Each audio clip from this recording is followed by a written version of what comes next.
Hi, I'm Dini. Welcome to my channel. Hai smart people, bertemu lagi. Kali ini saya akan membahas tentang Rama Parasu atau Begawan Parasu. Nah, untuk peran tokoh Rama Parasu itu sebenarnya siapa sih Pak? Kok dia ada di cerita Ramayana dan cerita Mahabharata? Apa itu satu orang yang sama atau ada beda lagi dengan nama yang sama Rama Parasu itu? Ya, kalau menurut Mahabharata itu kan ada dua yang biasa dipentaskan untuk wayang kulit Purwo atau untuk pentas wayang wong. Itu biasanya pakai Mahabharata yang sudah saduran dari Mahabharata India. Yang sudah dinusantarakan Ya, gitu ya Pak. gitu. Jadi itu ya tokoh satu kalau di situ. Di Rama Parasu itu memang berumur panjang, mulai dari zamannya ke awal-awal zaman Ramayana, terus sampai dengan di zaman Mahabharata itu ada. Masih ada itu ya. Keluar lagi, ditulis lagi di situ. Nah itu mungkin ya satu orang, tapi ya macam-macam tafsir kan itu maksudnya. Yang sini ini yang Pakem Pedalangan itu kan tafsir juga, tafsir dari menafsirkan cerita Mahabharata. Tapi ada yang mengatakan bahwa Rama Parasu itu adalah titisan dari Dewa Rama Parasu, sama kan? Nah itu ada, jadi kan ya gimana nggak bingung, namanya udah di poteng-poteng di Potong-potong ya, di itu panjang. tergantung kreativitasnya si pengarang cerita.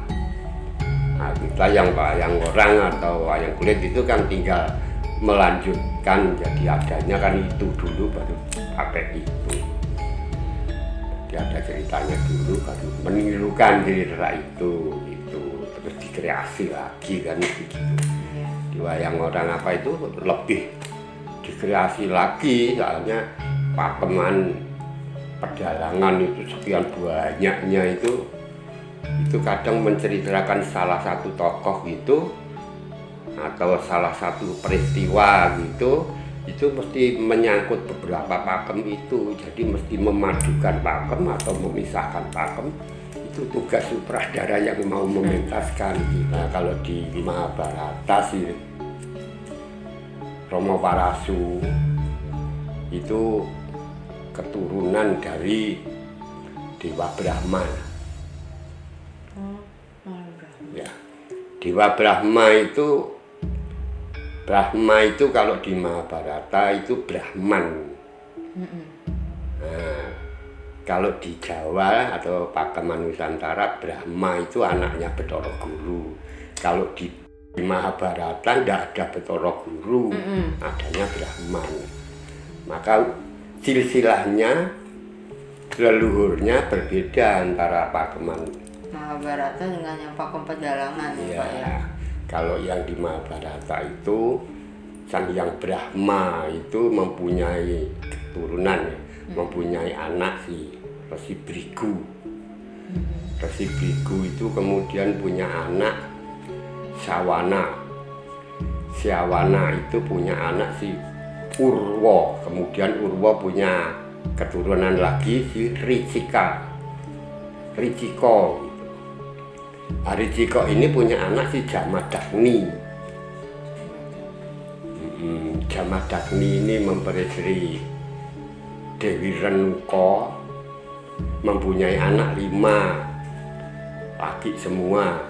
Itu yang satu Rumawan, keduanya Suseno, ketiganya Wasu, keempatnya Wiswawasu, dan kelimanya Rama Parasu.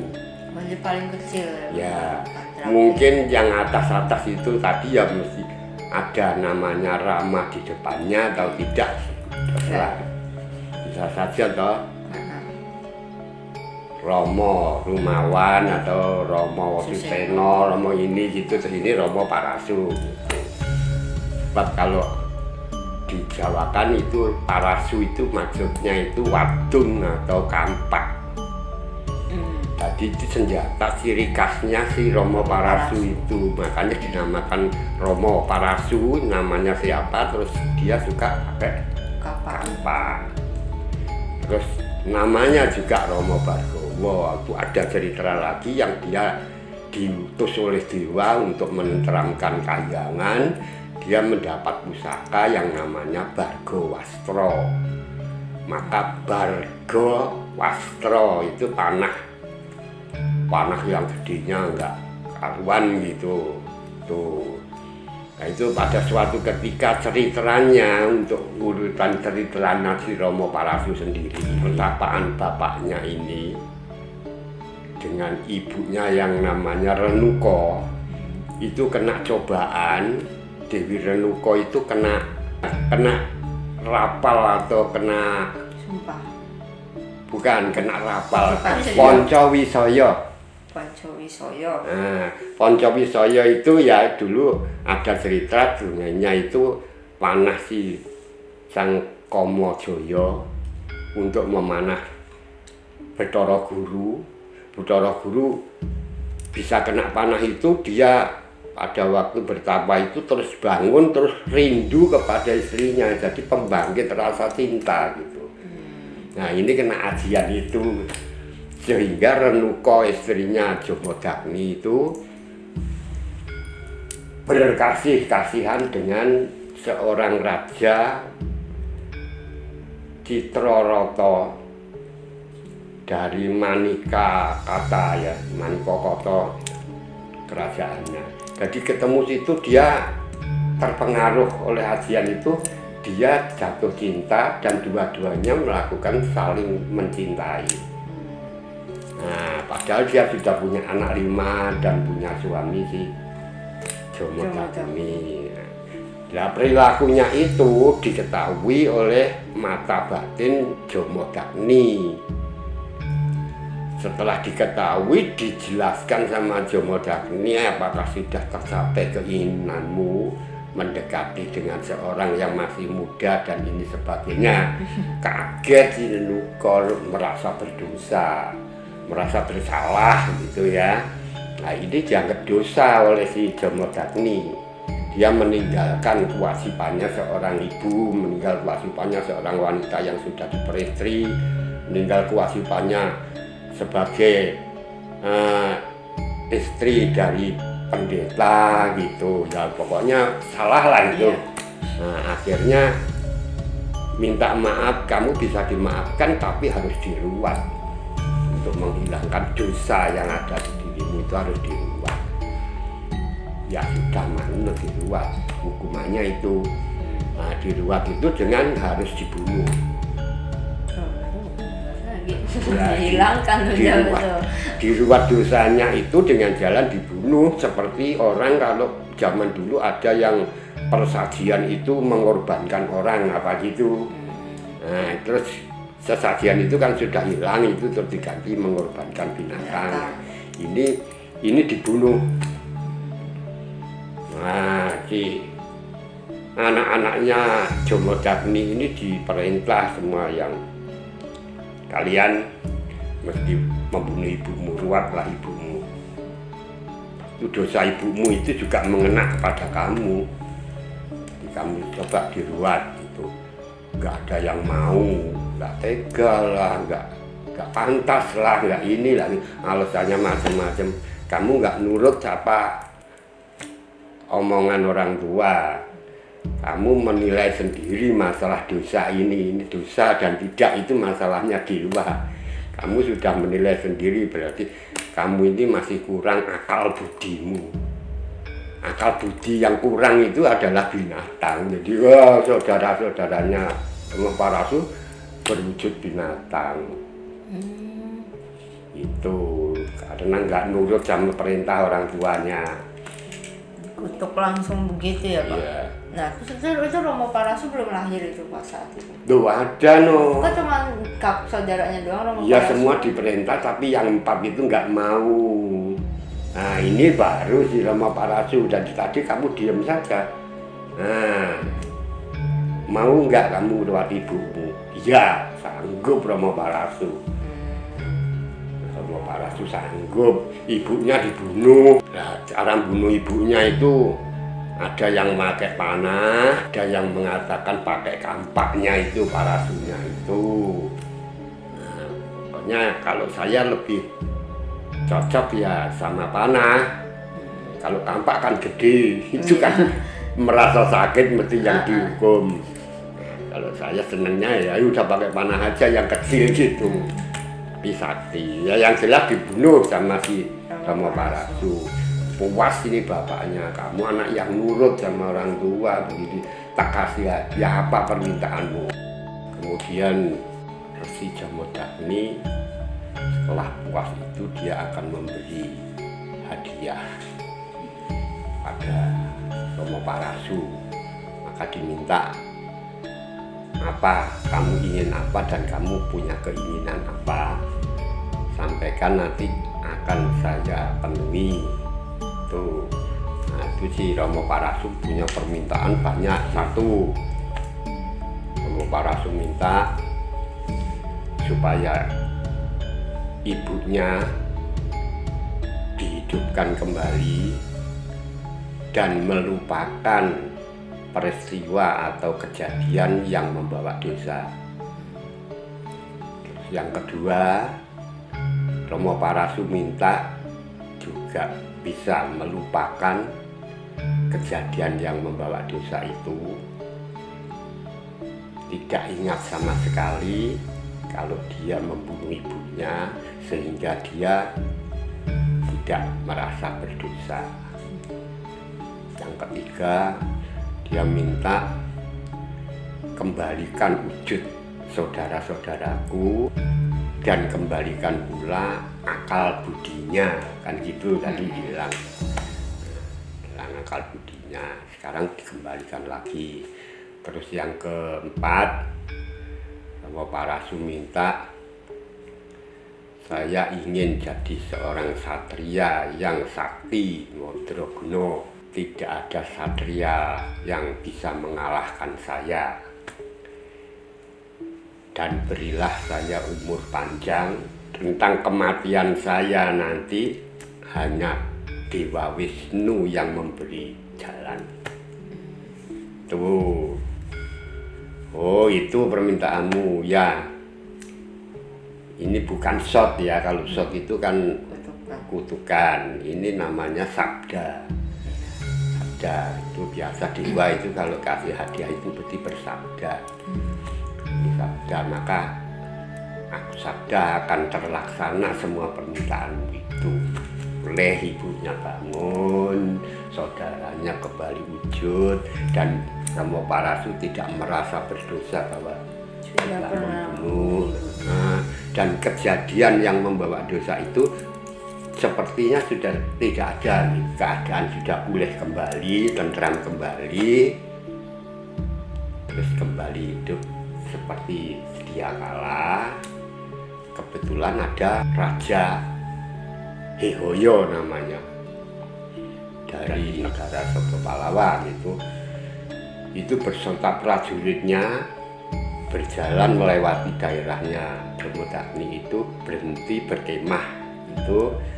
Nah, ini memaksa Jamodagni dan keluarganya untuk menerimanya, mengizinkannya, dan memberikan apa yang diminta oleh Raja Hehoyo itu.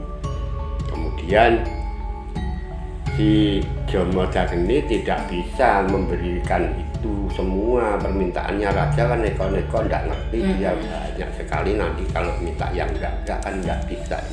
Dia mengatakan nggak bisa, rajanya sudah pemarah banget. Jadi bilang tidak bisa berarti tidak menuruti, tidak nurut dengan perintahnya, dibunuh bapaknya. Saudara-saudaranya Jamodagni membantu, terjadi pertempuran peperangan gitu.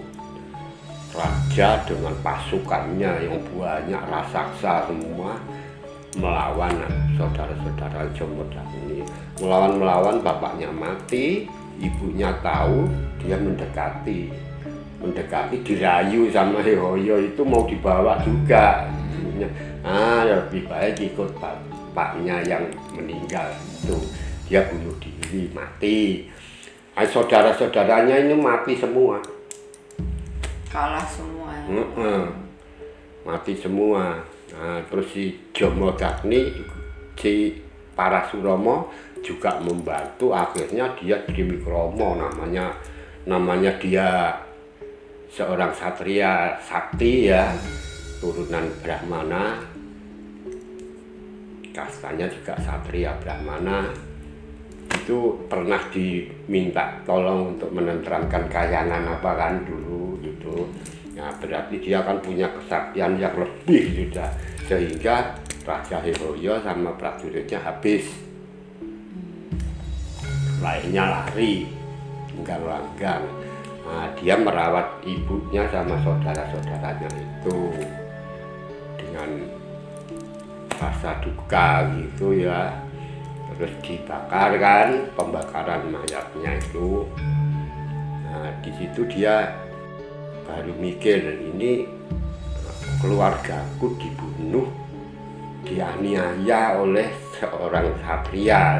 Maksud satria itu bukan hanya anak muda yang pintar perang itu, tapi namanya satria itu kasta kan, kasta satria gitu. Ini dibunuh sama para kesatria. Nah, dia merasa dendam, saya harus bisa membunuh satria-satria yang lebih banyak mementingkan kepentingannya sendiri, tidak melakukan dharma kesatriaannya. Karena satria itu dharmanya itu adalah perang dan membunuh. Nah, maka saya akan menghilangkan dharma itu gitu, jadi malah menghilangkan semua satria. Sumpahnya dia malah begitu ya, karena dendam. Nah, ini terus kemungkinan pada waktu itu datangnya Sang Hyang Wisnu. Nah, Wisnu itu kewajibannya kan menenteramkan dunia, membina atau manusia yang berbuat baik gitu. Nah, ini ada sumpahnya begitu, kebetulan dia untuk menghabisi para satria yang tidak melakukan dharmanya satria, dharma keutamaan, tapi mementingkan angkara dan murkanya, masuk menjadi satu dengan si Romo Parasu. Romo Parasu selesai di situ, berangkat dia memulai dengan melaksanakan sumpahnya itu, sampai dimanapun dia itu datangi kerajaan itu kelihatan satrianya pada kelihatan foya-foya apa gitu, pokoknya ya makmur, nggak foya-foya, makmur itu udah dihajar sama dia sampai habis, sampai beberapa negara. Terus ada satria-satria itu sudah mendengar itu sumpahnya Romo Parasu dan tandangnya si Romo Parasu membunuh banyak satria dan raja. Ini raja-raja berkumpul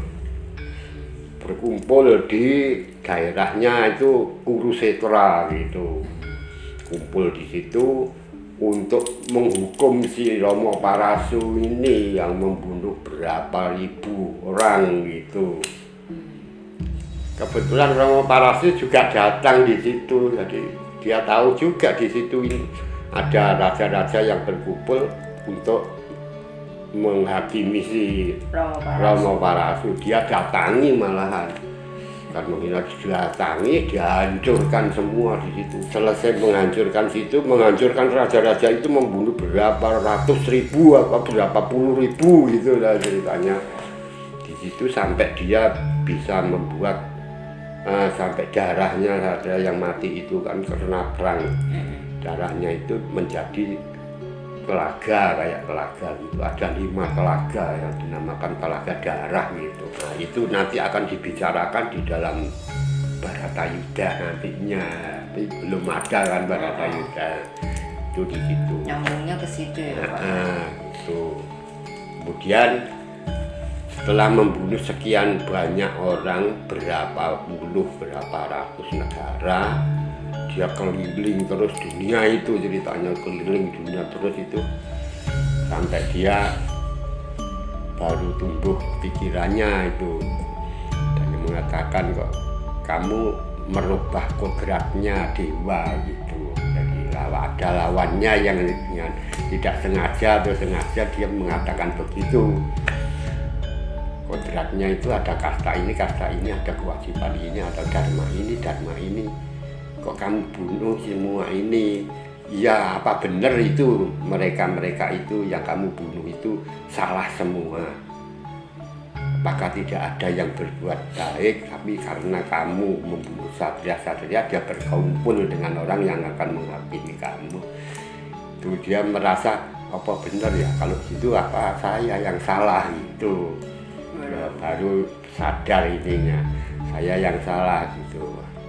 Ya, sudahlah kalau begitu, kalau saya salah ya cuman menumpuk dosa gitu kan, dia merasa menumpuk dosa, dan dosa saya tidak akan bisa hilang kalau tidak ditebus dengan kematian hidupku. Lah saya sudah bersumpah atau sudah diberi kelonggaran atau hadiah sama orang tuaku, umur panjang dan mati saya harus sarana, ya pintu surganya dibuka oleh Bathara Wisnu gitulah. Tuh. Nah ini mesti nyari Bathara Wisnu nitis di mana. Wah dia mulai nyari titisan Wisnu, kepentingannya untuk cepat mati saja. Tapi Rama Parasu itu tahu kan kalau Bathara Wisnu itu sudah menyatu? Enggak tahu. Belum, oh dia nggak tahu. Enggak tahu. Oh pantesan dia nyariin ya. Enggak tahu. Oke. Terus Pak? Nah, dia tahu berangkat itu nyari. Nah kebetulan zaman sudah berganti, entah berapa hari, berapa minggu, berapa bulan, berapa tahun, berapa puluh tahun itu zamannya sudah berganti lagi. Di satu kerajaan, ceritanya Maespati Prabu Arjuna Sosrobahu. Ya. Nah, Prabu Arjuna Sosrobahu itu ada ceritanya.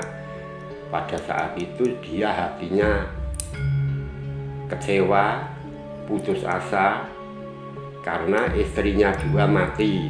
Ketemu sama Sosrobahu yang juga mencari mati. Juga mencari mati adalah lebih mulia manusia itu kalau mati karena sarana Bathara Wisnu. Nah gitu, ini juga mencari orang titisan Wisnu. Dengar berita kalau ada satria yang namanya Parasuromo itu titisan Wisnu. Tuh dengar berita ya, bukan si Parasuromo sendiri yang ngomong. Jadi dengar berita apa dikatakan titisan Wisnu oleh kabar itu. Kabar itu melihat si Rama Parasu ini bisa membunuh orang sekian banyak dengan kemampuan orang sekian banyak, bagaikan Dewa Wisnu menghancurkan para angkara murka, bagaikan gitu. Jadi kabarnya itu gitu dari itu. Nah ketemu, setelah ketemu berkenalan dan saya mencari titisan Bathara Wisnu.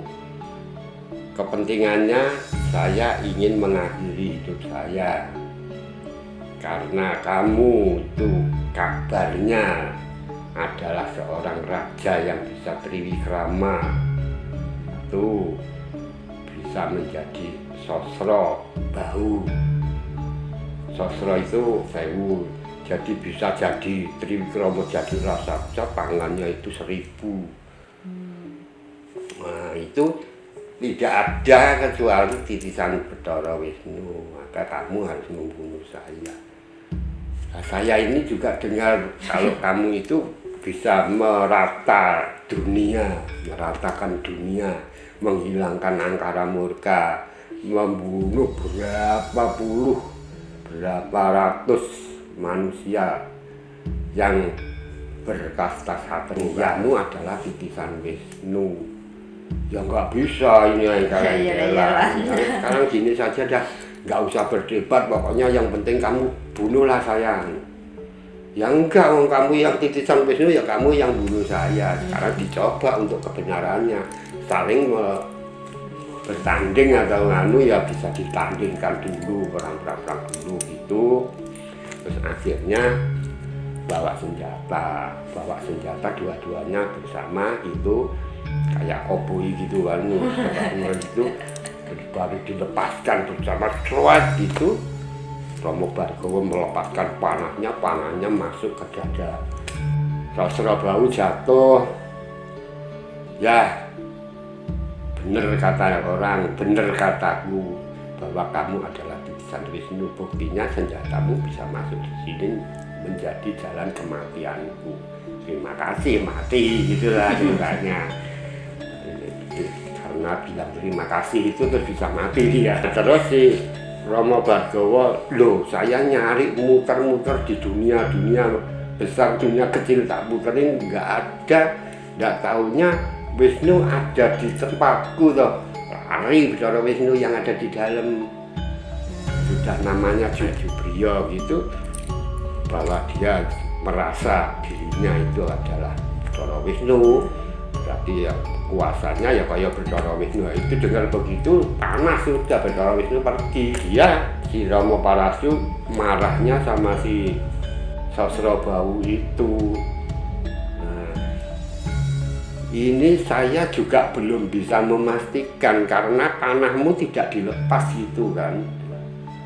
Muring-muring sama si bangkainya itu, ini panahnya nggak dilepas ini orang.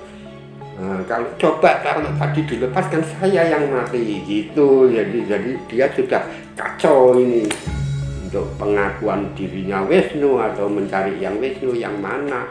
Marahnya itu yang Sosrobau yang masih berwujud raksasa dan bertangan 1000, ambil wajung tampaknya itu buah bagi semua, Dimutilasi. Wah, terus akhirnya dia kecewa. Wah, kalau begitu ya lebih baik saya mencari titisan Wisnu. Di mana titisan Wisnu itu pasti ada, tapi di mana kan nggak ngerti. Nah, dia nyari lagi, tinggal itu Sosrobau. Ganti hari, ganti minggu, ganti bulan, ganti tahun gitu, sampai masuk ke wilayah kerajaan Mandili Dirjo gitu ya. Masuk ke wilayah Mandili sedang rame-ramenya Pangeran Rama Wijaya memboyong Dewi Sinta. Sudah dikawinkan dengan Sinta di situ, habis sayembara terus diboyong pulang ke Ayodhya.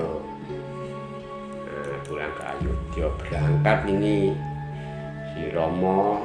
Dalam perjalanan datangnya si Romo Parasu, dia masih melihat satria yang dengan kebesarannya pengantin atau apa gitu, dia menganggap sudah ini satria tapi mendahulukan kepentingan pribadinya. Dia kembali ke dendam awalnya lagi. Gitu. Ini termasuk yang harus saya kisah gitu. Romo datang, jangan cuma bisa ngomong, coba buktikan kalau kamu mampu. Sehingga perang sama Romo. Romo Parasu mengambil senjata. Saya sudah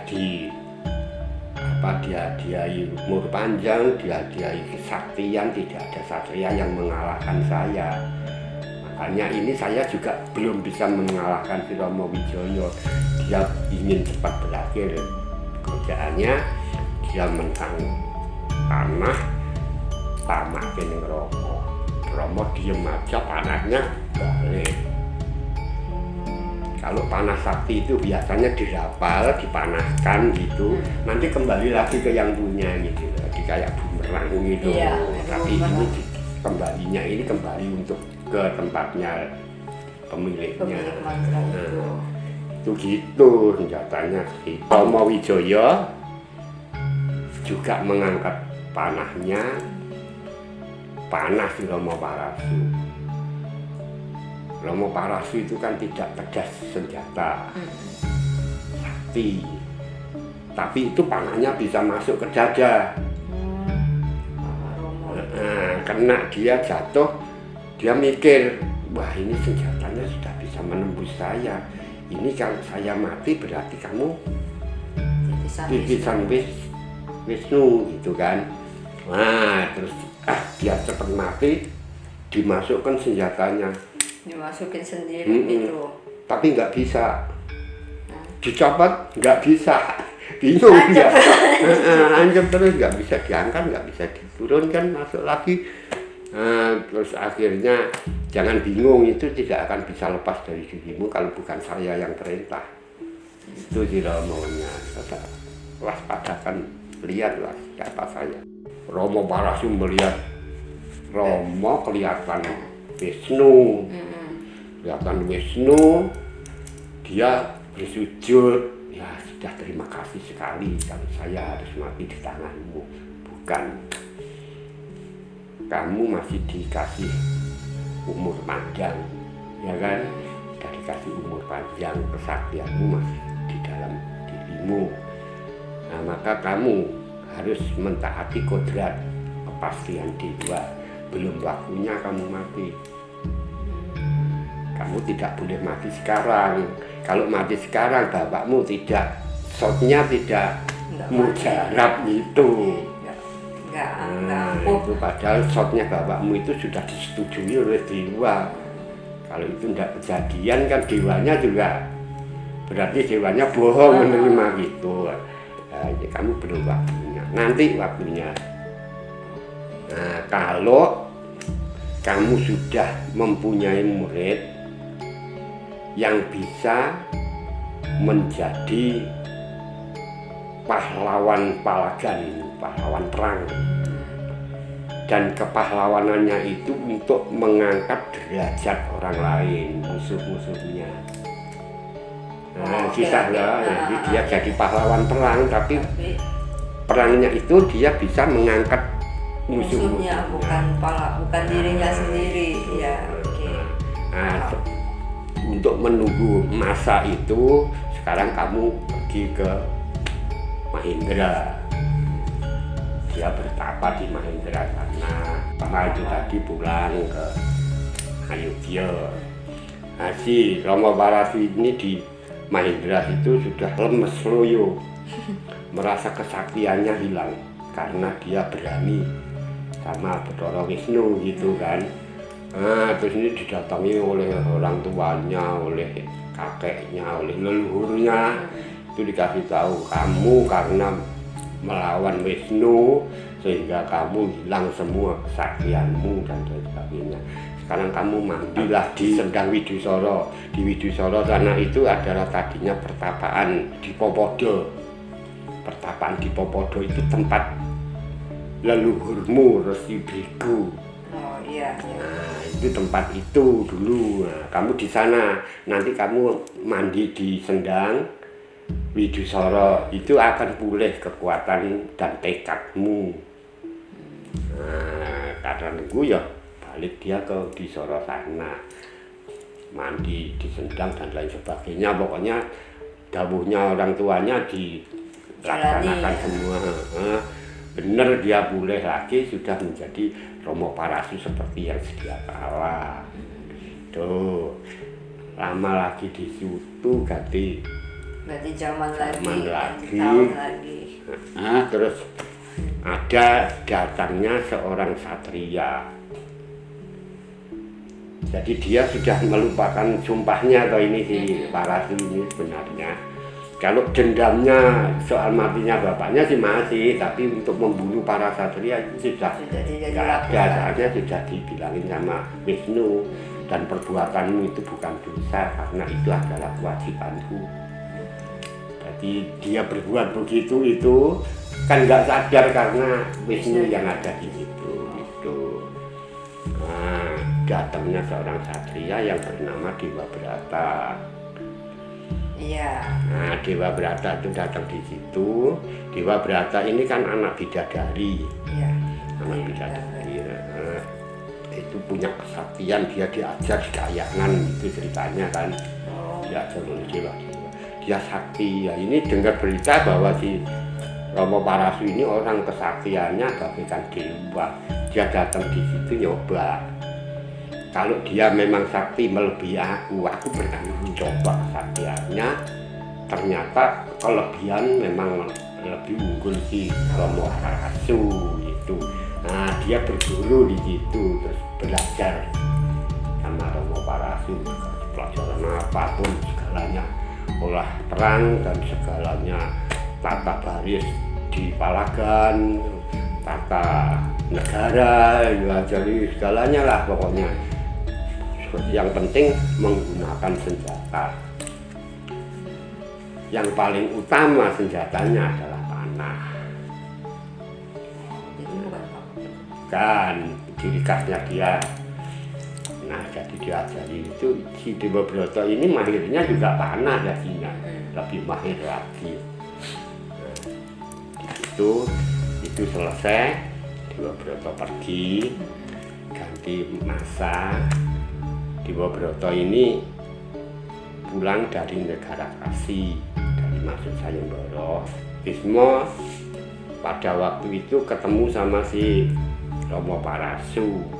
Karena si Dewi Ambonya itu tidak diterima, dia sudah dibawa pulang ke Astina, tapi dia mengatakan sudah punya pacar itu, sudah punya pilihan. Nah, pilihannya dikalahkan sama Bisma, dimerdekakan sama Bisma untuk dikasihkan kepada pacarnya. Tapi pacarnya nggak mau nerima. Terus akhirnya Rama Parasu kasihan sama si Ambo yang terlunta-lunta. Terus ketemu Rama Parasu, pokoknya minta tolong saya harus dikawin sama Bisma. Rama Parasu, oh Bisma itu muridku tuh. Ya cobalah saya usahakan, nanti kalau perintahku kan mungkin kamu bisa diterima. Ketemu Parasu sama Bisma, diperintah wanita ini kasihan gini-gini, apa kamu tidak kasihan gini, udah terima saja jadi istrimu lah. Nggak mau Bisma, ini perintah gurumu, terima. Tetap Bisma nggak mau. Bisma mengatakan saya tidak bisa menerima, disuruh apa saja mau, disuruh mati pun saya mau, tapi kalau suruh mengawini Dewi Ambo saya nggak mau, soalnya saya sudah bersumpah. Baru si Rama Parasu sadar, oh kamu tapi sumpahnya. Ya sudah, begitu saya cuma menolong sama si Ambo, udah saya nggak bisa menyelesaikan masalahmu. Itu Rama Parasu kan udah ganti minggu, ya udah ganti minggu, ganti tahun, ada datangnya lagi orang yang ada cacat di wajahnya dan tubuhnya sedikit, bernama Kumboyono. Datang di situ, Kumboyono datang di situ itu satu dengar kalau Rama Parasu itu adalah pendeta yang sakti berjiwa satria. Duanya ada berita bahwa Rama Parasu itu memberikan segala harta bendanya, apa miliknya itu diberikan kepada orang lain. Minta diulang, diajar tata perang dan kesaktian dan ilmu lain sebagainya, pokoknya bergurulah di situ. Nah, diajarin karena semua sudah banyak yang dikasihkan orang, dia nggak punya apa-apa, cuma punya kesaktian sama senjata. Diajarin cara memanah, ahli manah juga. Bisma atau ahli memanah karena Rama Parasu ini ahli memanah karena Rama Parasu. Kemudian ganti masa lagi. Panjang ya hidupnya. Jadi itu katanya orang yang nulis buku dari zaman Lokopolo sampai zaman Ramayana sampai zaman Mahabharata. pada suatu ketika ada datangnya seorang satria tapi berpakaian pendeta, mengaku seorang brahmana muda bernama Radeo. Dan sebenarnya si Basukarno itu dia datang ke situ ingin berguru dan mencari ilmu kesaktian, tambahan ilmu kesaktian. Diajarin di situ, diajarin. sampai dengan ahli menggunakan senjata, sampai dengan ilmu kekebalan, ilmu tetek bengek ya, sampai yang paling bagus dia melepaskan panah lagi. Selesai itu berangkat, nah ini sih Romo Parasu kembali dia ya tetap melakukan Topo Broto, semedi, membantu para pendeta yang diganggu oleh para raksasa, membantu para kawula yang dijahati sama para angkara, para bangsa rampok-rampok dan lain sebagainya itu. Ya juga membantu kayangan juga, kalau kayangan sedang ada apa masih bekerja seperti itu. Akhirnya pada saat Romo Parasu bertapa membersihkan diri begitu, datang Bathara Wisnu ngasih tahu permintaanmu sudah diikhlaskan, diberikan oleh para dewa, kalau kamu minta mati dan lain sebagainya itu, dan usiamu sudah pada saatnya. Maka dari itu kamu harus menyelesaikan kewajibanmu di Marsapada, dan kamu bawa naik ke kayangan, kembali ke surga yang sudah dipastikan oleh dewa. Tapi di sana itu namanya tempat dewa, itu masih ada kewajiban-kewajibannya dewa. Makanya kamu jadikan dewa. Jadi manusia bisa jadikan dewa itu ya seperti Ontobugo apa itu tadinya bukan dewa. Itu karena berbakti dan lain sebagainya, akhirnya dia dikasih nama, dikasih julukan Bathara itu. Ini terus dia didatengin para bidadari untuk dibentuk menjadi dewa. Caranya jadi dewa itu harus wadatnya hilang toh. Dia tahu-tahu udah ya karena kehendak si dewa sendiri juga ada api yang keluar dari tubuhnya, sampai tubuhnya hilang, tinggal roh itu, tinggal roh sama perwujudannya itu ya, pulang ke kayangan jadi dewa. Apa itu yang disebut mukso, Pak? Mukso itu gitu ya? Mungkin ya, aku Ya, belum itu. pernah mukso ya. Jadi ceritanya lah itu gitu sih Romo Parasu, makanya dia keluar di cerita-cerita wayang orang atau wayang kulit itu keluar di Ramayana, keluar di Mahabharata. Nah, ini pun bedanya sama Mahabharata yang sudah di Nusantara. Kalau di sini tadi bapaknya Romo Parasu itu Jomodharmi, sana juga Jomodharmi, tapi urutannya ini dari Bathara Guru. Bedanya Dari aslinya dia dari Ismaya. Ismaya punya anak si Surya. Surya punya anak si Rauyatmaja, sampai punya anak ini sampai punya anak yang namanya Dewangkara. Dewangkara punya anak dua, Dewasana sama Dewatama. Dewasana itu punya anak dua, si Hirya sama Pisakni. Nah, Hirya ini punya keturunan sampai dengan Arjuna Sasra. Si Pisakni ini punya keturunan sampai ada Jomodharmi. Jadi Arjuna Sasra ini sebenarnya kan masih ada masih saudara. Lah si Dewatama ini punya keturunan Resi Gutama. Resi Gutama ini adalah bapaknya Subali, Subriyo, Anjani gitu. Tapi itu yang Pakeman Penjalangan juga Ini ya? Pak. Yang pada Jawa. Ismoyo. Ceritanya sama begitu. Apalagi Pakeman kalau mau dipentaskan dalam wayang wong. Dalam wong itu sudah pakemannya itu bisa menggabungkan pakem-pakem itu kan. Kalau sutradaranya kreatif kan bisa menggabungkan, bisa memperluas Nggak hanya kreatif kan juga tahu lah, kan bisa aja kreatif ngasal ya, tapi pokoknya dia tahu basicnya itu terus digabungkan. itu buat dia ngatur untuk suatu pertunjukan itu dia terus membagikan adegannya, menambah iringannya, mencari pemainnya dan lain sebagainya. Itu dia mesti tahu itu, ngambilnya mulanya jadi pakemnya itu pakem Jawen saja, Jawa saja. Nah, itu bisa Jawanya itu bisa ngambil Mahabharata, tapi Mahabharata yang sudah basa Jawa kuno.